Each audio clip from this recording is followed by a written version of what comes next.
아멘. 할렐루야. 아멘. 예, 오늘 예배 나오신 여러분들을 주님의 이름으로 축복하고 환영합니다. 여러분, 우리는 살아가면서 참 설명할 수 없는 깊은 시험과 도전을 받을 때가 있습니다. 때때로는 그 시험이 우리의 지혜와 경험을 넘어설 만큼 커서 왜 이런 일들이 나에게 일어나는가 라는 질문을 가질 때도 있습니다.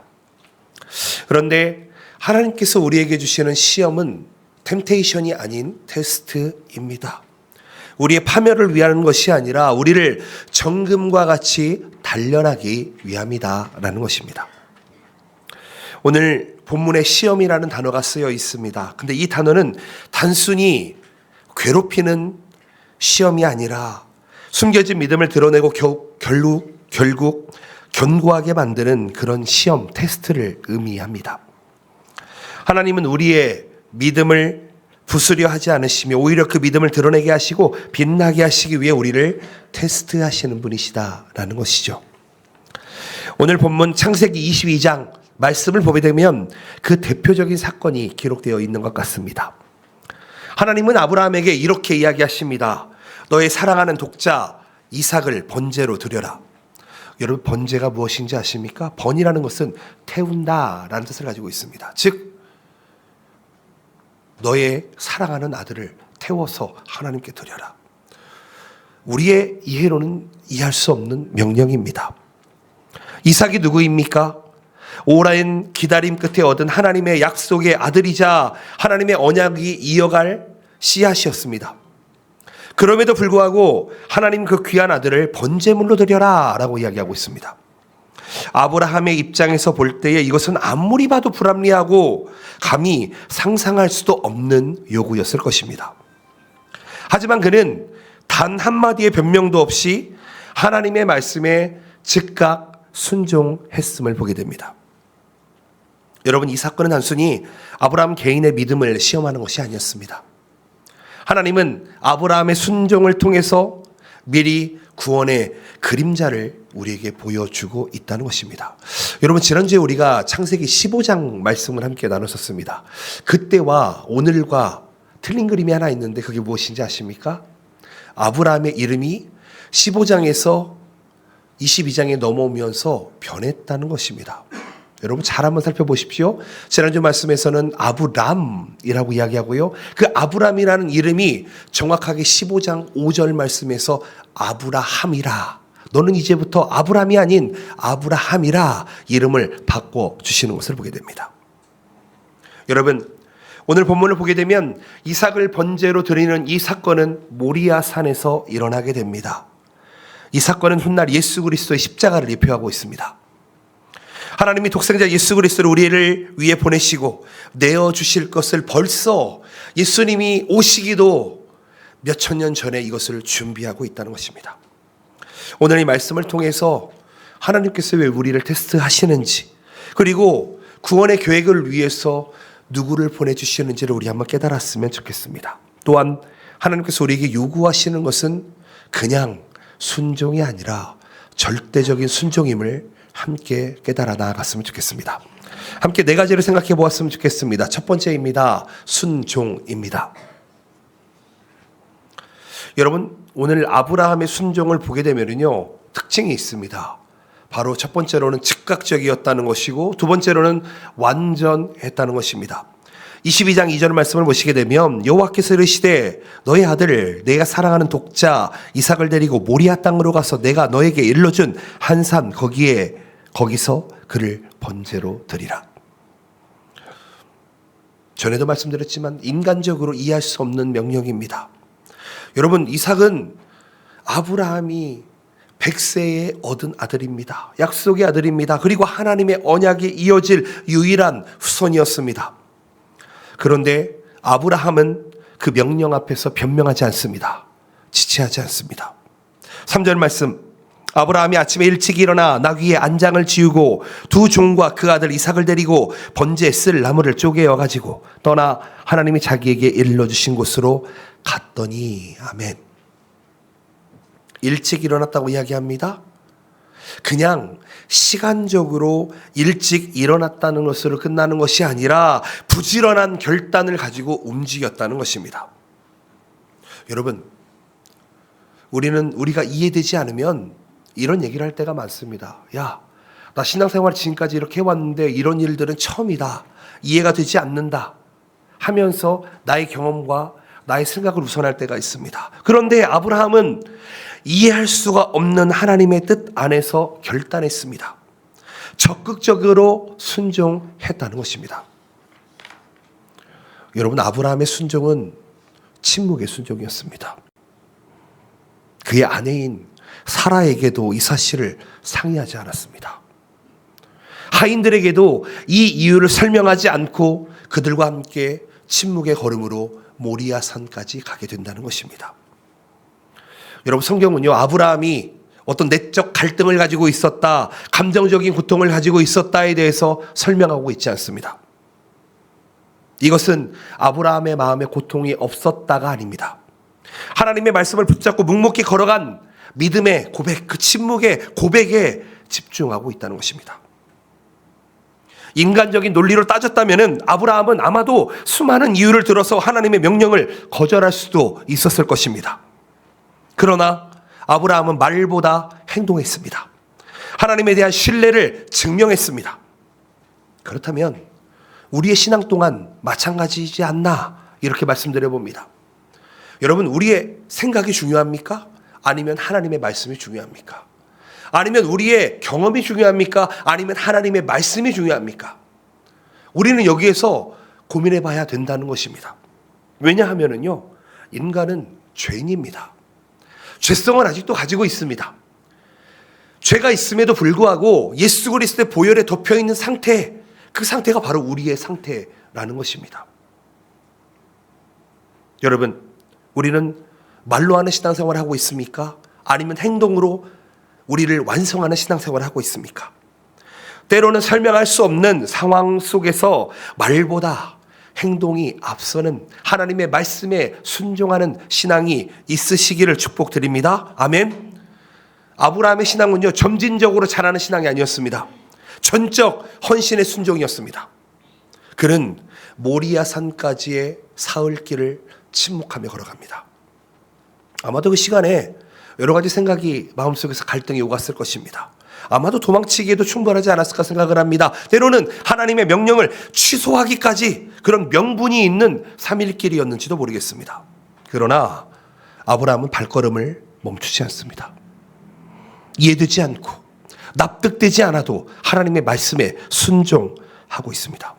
그렇다는 것은 이 아브라함의 이 순종의 과정이 단순한 결심이 아니라는 것입니다. 끝까지 인내하며 이 믿음을 완성하겠다라는 결단이 있었다는 것이죠. 야고보서 2장 21절 22절 말씀을 보시게 되면 이런 구절이 있습니다. 우리 조상 아브라함이 그 아들 이삭을 제단에 바칠 때에 행함으로 의롭다 하심을 받은 것이 아니냐. 네가 보거니와 믿음이 그의 행함과 함께 일하고 행함으로 믿음이 온전하게 되었느니라. 아멘. 사랑하는 성도 여러분, 믿음은 단순한 고백으로 끝나서는 안 됩니다. 끝까지 순종하는 우리의 삶의 행실로 나타내야 되는 줄로 믿습니다. 아브라함의 순종은요, 우리에게 이렇게 질문하고 있는 것 같습니다. 너 하나님의 주권을 인정하느냐? 내가 이해되기 때문이 아니라 하나님의 명령이기 때문에 살아가는 것이 아브라함의 신앙이었다는 것입니다. 여기서 우리는 하나님의 신실함, 하나님의 충직함이라는 단어를 떠올리게 됩니다. 여러분, 하나님 앞에 진실되게 살아가는 성도들은요, 단순히 믿음이 머리로 동의하는 개념이 아니라 삶 전체를 걸고 신뢰하는 태도여야 한다는 것입니다. 여러분, 믿음이 있는 사람은요, 함부로 말하지 않습니다. 믿음이 있는 사람은 함부로 행동하지도 않습니다. 여러분, 신앙생활은 우리의 태도에서 결정되는 것임을 여러분 꼭 생각해 보셨으면 좋겠습니다. 하나님은 오늘 우리에게 동일하게 묻고 계시는 것 같습니다. 너는 나를 어디까지 순종하니? 어디까지 신뢰하니? 이해할 수 없는 상황 속에서도 하나님의 선하심을 끝까지 믿으시는 여러분 되시기를 축복합니다. 신뢰하고 순종하는 여러분들 되시기를 축복합니다. 순종이 아니라 절대적인 순종으로 나아가시는 여러분의 삶 되시기를 축복드립니다. 아멘. 두 번째로는 여호와 이레입니다. 아브라함이 칼을 들어서 그 아들 이삭을 잡으려고 하는 순간 하나님의 개입이 시작됩니다.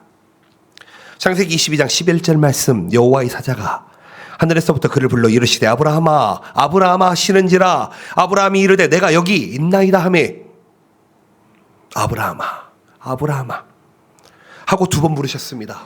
이 음성은 단순히 호명하는 것이 아니었습니다. 멈춰라. 그리고 사랑의 부르심으로 불렀다는 것입니다. 히브리어의 특징이 있는데요. 어떤 단어를 두 번 연속해서 부른다, 나열한다, 특별히 이름을 부른다라는 것은 강조함도 있겠지만 그 안에 친밀함이 들어있습니다. 하나님은 즉시 그 아이에게 손을 대지 말아라 라고 말씀하시면서 하나님께서 아브라함의 믿음을 시험하셨다라는 것이 목적이었다는 것을 이야기합니다. 그렇다면 이 장면을 볼 때에 이것은 하나님께서 아브라함을 망하게 하라는 것이 아니라 아브라함을 통해서 구원을 완성하기 위함이라는 것을 우리는 깨달아야만 합니다. 아브라함이 눈을 들어 바라본 곳에 수풀에 뿔이 걸려있는 숫양이 있었습니다. 이 숫양은 단순한 우연이 아니었습니다. 하나님이 미리 준비하신 대속의 제물이었습니다. 여기에서 중요한 히브리어 동사가 등장을 합니다. 라아라는 단어, 이것은 보다라는 뜻을 가지고 있습니다. 근데 더 나아가서 이것은 예비하다, 준비하다 라는 뜻이 됩니다. 이 단어가 변형이 되어서 이레라는 단어가 되게 됩니다. 여러분, 하나님께서 바라보신다라고 하는 것은 즉 필요를 아시고 준비하신다라는 것입니다. 그러면서 아브라함은 그 장소를 뭐라고 부릅니까? 여호와 이레. 일본어로는 아도나이 이레 이렇게 이야기합니다. 그 뜻은 여호와께서 준비하신다, 여호와께서 보신다, 그 얘기입니다. 하나님은 우리가 보지 못하는 내일을 알고 보시는 분이십니다. 그리고 준비하고 공급하시는 분이십니다. 오늘 본문의 이 사건은 단순히 과거의 한 장면으로 끝나서는 안 됩니다. 예수 그리스도의 십자가를 예표하는 사건이기 때문입니다. 아브라함의 독자 이삭 대신 숫양이 드려졌던 것처럼 하나님은 죄인된 우리들을 대신해서 어린 양 예수 그리스도를 십자가에 내어주셨습니다. 요한복음 1장 29절 말씀, 이튿날 요한이 예수께서 자기에게 나오심을 보고 이르되 보라 세상 죄를 지고 가는 하나님의 어린 양이로다. 여러분, 창세기와 예수님이 등장하는 이 복음서 사이에는 최소한 2000년 이상의 공백이 있습니다. 벌써 2000년도 전에 하나님께서는 말씀하고 계시는 것입니다. 구약의 여호와 이레, 이것은 신약의 십자가의 대속 사건과 완전히 연결되는 사건이다. 하나님의 준비하심은 단순히 물질의 공급으로 끝나는 것이 아니라 구원의 완전한 길을 우리에게 열어주시는 것이다. 사랑하는 성도 여러분, 여호와 이레의 하나님은 오늘날 우리의 삶 속에서도 일하시는 줄로 믿습니다. 아멘? 아멘이시죠? 일본에 오시면 필연적으로 인터넷을 쓰게 됩니다. 인터넷을 신청하게 되면 프로바이더를 결정하게 됩니다. 공급자를 누구로 할 것이냐. 이 프로바이더라는 단어가 이 이르에라는 단어와 같은 단어입니다. 하나님께서 우리에게 프로바이더 되셔서 우리를 공급하신다. 우리의 현실이 때로 막막할 때가 있습니다. 인간의 계획에는 한계가 있을 때가 있습니다. 저도 마찬가지입니다. 하나님은 그럼에도 불구하고 우리의 필요와 우리의 모든 것을 미리 보시고 준비하신다고 말씀하십니다. 경제적으로 어렵기도 합니다. 건강에 문제가 있기도 합니다. 때로는 관계 갈등 속에서 정말 지옥과 같은 하루하루를 보낼 때도 있습니다. 그런데 어떤 상황에서도, 모든 상황 속에서도 우리는 하나님께서 우리의 앞서 행하신다, 그리고 우리의 모든 것을 알고 준비하신다를 고백할 수 있으시기를 축복합니다. 여호와 이레의 하나님, 저는 이 믿음이 이 자리에 함께 하신 모든 성도님들께 충만하시기를 축복드립니다. 하나님의 공급과 구원의 역사를 통해서 개인과 가정, 그리고 우리 공동체, 우리가 속해 있는 모든 환경이 하나님의 공급하심이 있으시기를 축복드립니다. 그렇다면 우리가 오늘 해야 될 단 한 가지가 무엇입니까? 그것은 바로 여호와 이레를 결단하는 것입니다. 하나님께서 우리를 위해 준비하시고 공급하심을 믿는 것인 줄로 믿습니다. 여호와 이레는 하나님의 이름입니다. 그 이름을 믿으시는 저와 여러분들 되시기를 예수님의 이름으로 축복드립니다. 아멘. 세 번째로는 그림자입니다. 여러분, 그림자를 얘기하려면 먼저 본체를 이야기해야 됩니다. 본체가 있지 않으면 그림자도 없기 때문입니다. 무엇의 그림자냐라는 것이죠. 자, 이 모리아 산에서의 사건, 이것은 단순히 한 가족의 극적인 시험이 아니었습니다. 하나님의 구속 계획을 미리 알려주고 보여주는 예표였다는 것이죠. 아브라함이 사랑하는 독자 이삭을 제물로 바치려 한 장면, 이것은 훗날 하나님께서 독생자 예수 그리스도를 십자가에 내어주신 사건과 완전히 일치하게 된다는 것입니다. 여러분, 여기에서 아브라함의 믿음을 보겠지만 근데 우리는 또 이삭의 믿음을 보아야만 합니다. 이삭은요, 지금 죽음 앞에 있습니다. 자기 아버지가 자기를 죽이려고 칼을 들고 있습니다. 그런 아버지에게 결박당해 있으면서도 이삭은 순종했다는 것입니다. 이것은 또한 예수님께서 자발적으로 하나님의 말씀에 순종해서 십자가를 지신 순종과 연결된다는 것입니다. 요한복음 10장 18절 말씀에 이렇게 이야기합니다. 이를 내게서 빼앗는 자가 있는 것이 아니라 내가 스스로 버리노라. 나는 버릴 권세도 있고 다시 얻을 권세도 있으니 이 계명은 내 아버지께서에게서 받았노라 하시니라. 여러분, 이게 신앙의 모범입니다. 이삭의 순종, 그리고 예수 그리스도의 자발적인 희생은 하나님의 구원 계획 속에서 깊은 연결점을 가지게 됩니다. 이삭 대신 숯불에 걸린 숫양, 이것이 번제물로 드려진 것을 대속이라고 이야기합니다. 여러분, 여기서 이 대속이라는 이 단어는 대신, 속죄한다라는 뜻을 가지고 있습니다. 이 개념을 이야기하고 있다는 것입니다. 무슨 아래에 누구누구 대신에, 즉 숫양이 이삭을 대체해서 희생되었다는 것이죠. 이 단어가 쓰이는 곳이 무엇입니까? 어디에 쓰입니까? 노예시장에서 그 노예를 값을 치르고 산다라는 뜻을 가지고 있습니다. 이것은 구약 제사 제도의 전반에 흐르는 대속의 원리, 그것과 일치하는 것입니다. 즉 하나님은 이삭을 대신해 숫양을 제공하심으로써 훗날 예수 그리스도께서 인류를 대신해 십자가에 죽으실 속죄 제물이 되실 것을 미리 보여주고 계십니다. 그런 예수 그리스도의 사건을 아직 유대인들은 믿지 못하고 있습니다. 그들에게는 아직 창세기 22장의 사건이 이루어지지 않았습니다. 여러분, 이 시간에 함께 우리 모든 성도님들, 이 이삭의 번제물로 드려지는 사건과 십자가의 사건을 여러분 잘 깨달아지시기를 축복드립니다. 여러분, 이 사건은요, 구약 전체를 관통하는 어린 양 신학과도 관련이 되어 있습니다. 출애굽기 12장에 보시게 되면 이스라엘 백성들이 이집트, 즉 애굽을 떠나게 되는데 그 문설주에 무엇을 뿌렸습니까? 우슬초로 어린 양의 피를 적셔서 바르고 뿌렸습니다. 유월절. 그래서 이스라엘 백성들은 장자가 죽지 아니하고 이 유월절을 통해서 구원을 경험하게 됐습니다. 또 이사야서 53장에 보시게 되면은 도살장으로 끌려가는 어린 양이 묘사가 됩니다. 고난의 종이 등장을 합니다. 바로 예수 그리스도를 이야기하고 있습니다. 이러한 예표가 어디에서 완성이 됩니까?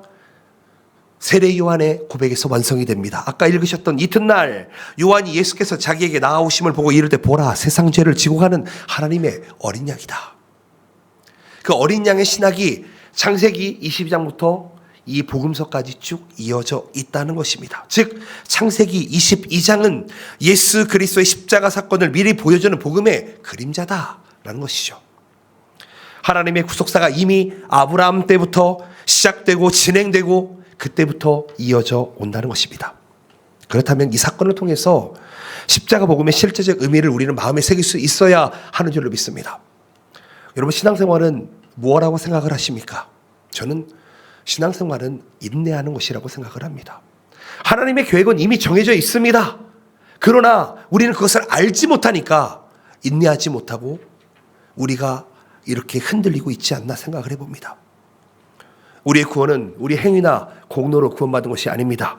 하나님이 친히 준비하신 대속의 제물 예수 그리스도의 보혈 희생을 통해서 우리는 구원받았다는 것입니다. 히브리서 10장 10절 말씀, 이 뜻을 따라 예수 그리스도의 몸을 단번에 들이심으로 말미암아 우리가 거룩함을 얻었노라. 그렇다면 우리는 날마다 이 창세기를 읽으면서도 예수 그리스도를 바라볼 수 있어야 됩니다. 이 그림자를 읽으면서도 본체이신 예수 그리스도를 바라볼 수 있어야 하는 줄로 믿습니다. 그러면서 은혜를 기억하며 어떻게 살아야 됩니까? 감사와 헌신으로 살아야 됩니다.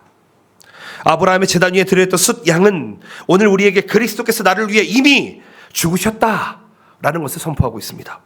우리의 신앙을 감사의 예배와 거룩한 헌신으로 이끄는 능력이 됨을 기억하시기를 바랍니다. 아멘. 마지막으로 하나님은 변치 않으시는 분이십니다. 하나님은 아브라함의 완전한 순종을 보신 후에 다시 한번 언약을 체결하십니다. 창세기 22장 16절 17절 말씀입니다. 이르시되 여호와께서 이르시기를 내가 나를 가리켜 맹세하노니 네가 이같이 행하여 네 아들 네 독자까지 아끼지 아니하였은즉 내가 내게 큰 복을 주고 내 씨가 크게 번성하여 하늘의 별과 같고 바닷가의 모래와 같게 하리니 내 씨가 그 대적의 성문을 차지하리라. 아멘. 여러분, 여기에서 계약하다라는 단어가 이 히브리어 숫자 7과 관련되어 있습니다. 히브리어로 숫자 7은 완전하다, 확정되다 라는 뜻을 가지고 있습니다. 7이라는 개념은 그런 의미를 가지고 있습니다. 즉 하나님께서는 아브라함의 믿음을 보시고 단순한 약속을 넘어서 하나님의 이름으로 맹세하시면서 그 언약을 영원히 보증했다는 것입니다. 그런데 이 언약은 아브라함 개인의 복에만 머무르지 않습니다. 18절 말씀 보시게 되면 또 내 씨로 말미암아 너가 천하 만민의 복을 받으리니 이는 네가 나의 말을 준행하였음이라 하셨다 하니라. 아멘. 씨라고 이야기합니다. 씨는 무엇입니까? 종자의 씨도 이야기되지만 이 후손을 의미하는 단어이기도 합니다. 그런데 이 단어는 단수로도 쓰일 수 있고 복수로도 쓰일 수 있습니다. 그것을 보게 되면은 아브라함의 후손들이 하늘의 별과 이 해변에 모래처럼 많을 것이다라는 복수용어로도 쓰이겠지만 사도 바울은 갈라디아서 3장 16절에서 그 단어를 단수로 해석하면서 예수 그리스도의 이 아브라함의 씨는 곧 예수 그리스도다라고 이야기하고 있습니다. 즉 아브라함의 순종을 통해 이어지는 복은 단순히 복수용으로 쓰이는 혈통적인 번성뿐만 아니라 단수용으로 쓰인 예수 그리스도 메시아를 통한 구원의 복을 이야기하고 있습니다. 이 언약의 확증은 하나님에 대한 완전한 신뢰와 순종을 통해서 이루어지는 것입니다. 아브라함은 자신의 가장 소중한 것을 하나님께 드리려고 했습니다. 내어놓았습니다. 하나님은 그 믿음을 기뻐하셨습니다. 히브리서 6장 13절 14절 말씀이 이렇습니다. 하나님이 아브라함에게 약속하실 때 가리켜 맹세할 자가 자기보다 더 큰 이가 없으므로 자기를 가리켜 맹세하여 이르시되 내가 반드시 너에게 복주고 복주며 너를 번성하게 하고 번성하게 하리라 하셨더니 아멘. 하나님은 우리의 연약함을 아시는 분이십니다. 하나님께서는 변치 않으시는 하나님의 이름으로 보증하셨습니다. 결국 하나님의 언약은 인간의 조건이나 공로로 이루어지는 것이 아니라 하나님의 신실하심에 있다.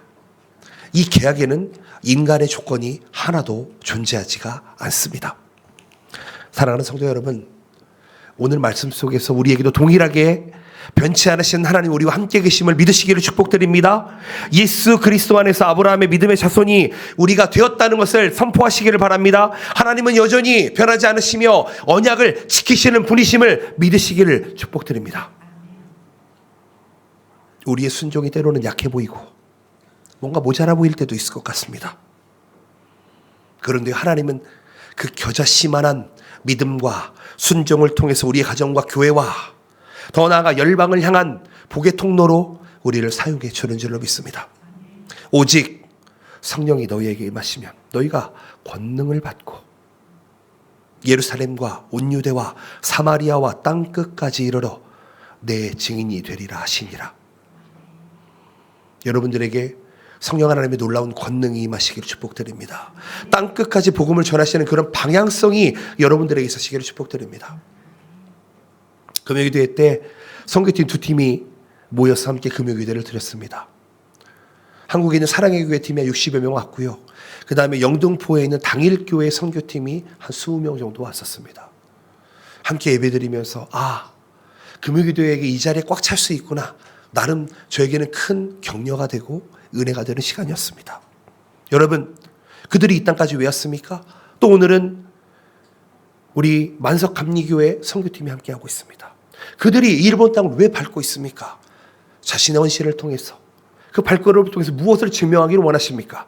바로 예수 그리스도가 우리의 구원주 되시고 예수 그리스도만이 우리의 삶의 이유이다람을 증거하기 위해서 아니겠습니까? 사랑하는 성도 여러분, 하나님을 절대적으로 신뢰하며 순종하는 여러분을 되시기를 축복드립니다. 주님께서 오늘도 하늘의 별과 같이 바닷가의 모래와 같이 풍성한 열매와 복을 우리에게도 준비해 주고 계십니다. 그렇기 때문에 여러분 걱정하지 마십시오. 불안해하지 마십시오. 두려워하지 마십시오. 하나님께서 아브라함아 아브라함아 불렀을 때 주님 제가 여기 있습니다. 아무개야 아무개야 부르실 때 이렇게 고백해 보시기를 바랍니다. 주님 제가 여기 있습니다. 변치 않는 그 하나님을 바라보시기를 축복드립니다. 아멘. 말씀을 맺기 원합니다. 오늘 창세기 22장 말씀을 보았는데요. 여러분 꼭 집에 가서 읽어보셨으면 좋겠습니다. 22장 이후의 말씀도 계속해서 읽어보셨으면 좋겠습니다. 이것은 단순한 옛날 이야기가 아닙니다. 호랑이 담배 피고 놀던 시절의 이야기가 아닙니다. 여러분, 이 말씀은 우리의 삶을 향한 하나님의 강력한 콜링이 되어야 됩니다. 하나님은 아브라함에게 이해할 수 없는 시험을 주셨지만 그 시험 속에서 아브라함의 믿음은 극단적으로 자라났습니다. 그 믿음을 통해서 여호와 일에 하나님께서 친히 준비하신다는 놀라운 은혜를 경험하게 되었습니다. 우리의 상황이 혼란스럽고 혹 미래가 내일이 불확실해 보일지라도 하나님은 이미 우리의 미래를 알고 계시고 우리의 필요를 미리 보시고 준비하시고 공급하는 분이심을 신뢰하시길 바랍니다. 그런 우리에게 필요한 것이 무엇입니까? 바로 순종의 결단입니다. 하나님이 우리의 각자에게 아브라함이 이삭을 드린 것과 같은 내려놓아야 할 것을 이 시간 묻고 계신다는 것입니다. 그렇다면은 우리가 지금 가지고 있는 우리의 욕심, 우리의 자아, 혹 안전지대, 세상적인 욕망, 혹은 미래에 대한 집착, 물질에 대한 집착, 관계에 대한 집착, 이 모든 것을 다 내려놓고 하나님의 음성에 귀 기울일 수 있어야 되는 줄로 믿습니다. 하나님은 묻습니다. 너가 나를 신뢰하느냐? 너가 나를 너의 자식보다 신뢰하느냐? 너가 나를 너의 배우자보다 신뢰하느냐? 너가 나를 물질보다 신뢰하느냐? 그런데요, 우리는 때로는 이해하지 못할 때가 있을 것입니다. 납득하지 못할 때가 있을 것입니다. 그럼에도 불구하고 이해가 되지 않아도 하나님의 말씀에 즉각 순종하는 여러분 되시기를 부탁드립니다. 그리고 모든 것을 내려놓는 온전한 헌신, 이것을 통해서 아브라함에게 주셨던 하나님의 축복이 여러분들에게도 흘러가시기를 축복드립니다. 그리고 우리는 마지막으로 예수님의 십자가를 바라보며 이 결단을 완성해야 합니다. 하나님은 우리를 위해서 독생자 예수 그리스도를 보내주셨습니다. 그분은 우리를 대신하여 십자가를 지셨습니다. 고통을 당하셨습니다. 창에 찔리시고 못에 박히셨습니다. 그렇다면 우리가 이 세상을 살아가면서 하나님께 드려야 될 헌신은, 제단은 무엇입니까? 로마서 12장 1절 말씀 함께 읽습니다. 시작. 그러므로 형제들아, 내가 하나님의 모든 자비하심으로 너희를 권하노니 너희 몸을 하나님이 기뻐하시는 거룩한 산제물로 드리라. 이는 너희가 드릴 영적 예배니라. 아멘. 아브라함은 지금 하나님 앞에 예배하고 있습니다. 성도들의 결론은 무엇입니까? 하나님 앞에 드리는 전적 헌신, 바로 예배여야만 합니다.